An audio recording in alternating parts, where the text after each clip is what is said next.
Я спортсмен, все знают, что я занимаюсь автогонками и давно занимался, практически с ранней юности.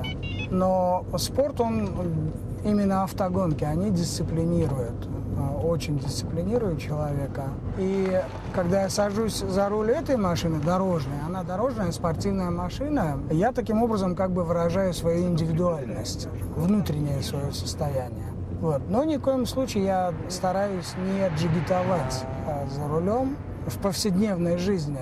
Пока я еду до работы, это где-то порядка 4 минут, я успеваю уже продумать весь план рабочий.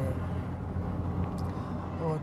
Какие цеха работают, какие загружены, какие не загружены. Заработная плата, где взять деньги. Ну, одним словом, производственные вопросы.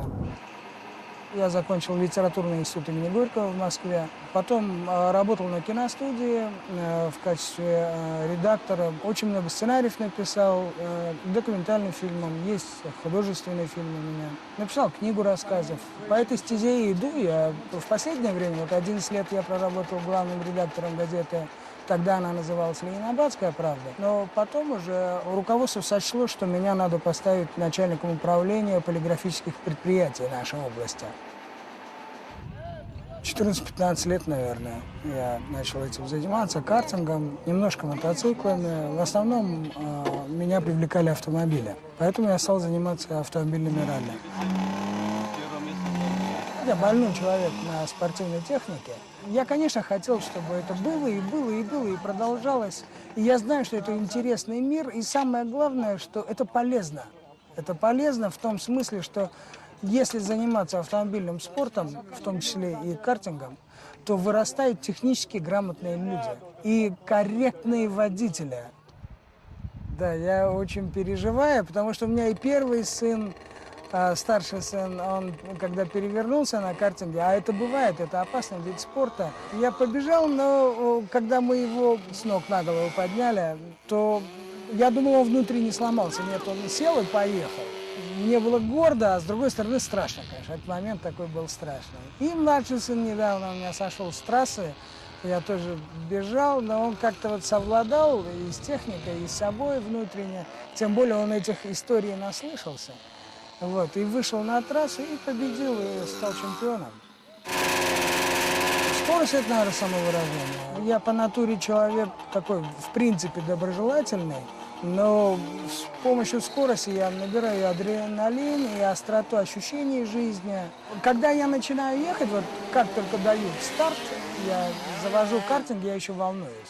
Встали на старт, как только отмашка идет стартовым флажком, все, я отключаюсь от всего, абсолютно от всего. Моя задача – прийти первым. Раньше я говорил ему, что лишь бы ты доехал. Доехал до финиша, о месте не думай. То есть нужен был накат. Сейчас уже я, конечно, делаю установку на то, чтобы он пришел первым, лидером. То есть я стараюсь вырабатывать в нем лидерские качества. Я знаю, что это пригодится ему не только для картинга, а и в жизни, и на работе, и в семье. На самом деле я так быстро могу только на гонки ездить и показывать какие-то трюки. Да, даже на гонке это редко используется. Ну, езда с заносом, да, это да. Когда занимаешься ралли, то езда с заносом, управляемым заносом, это очень важный фактор. Я очень люблю свою семью, стараюсь детей к чему-нибудь привлечь. Не только своих, а и чужих. Вот. Мне кажется, что человеку как-то надо свой мир всегда создавать. Я очень рада, что они занимаются именно вот этим спортом, потому что этим спортом занимаются, мне кажется, только настоящие мужчины. А они у меня мужчины настоящие. Я счастливый человек, потому что я занимаюсь любимым делом, любимой работой. Я издаю газеты и выпускаю книги. Я занимаюсь автомобильным спортом, охотой. Я люблю детей, уважаю свою семью и обожаю ее.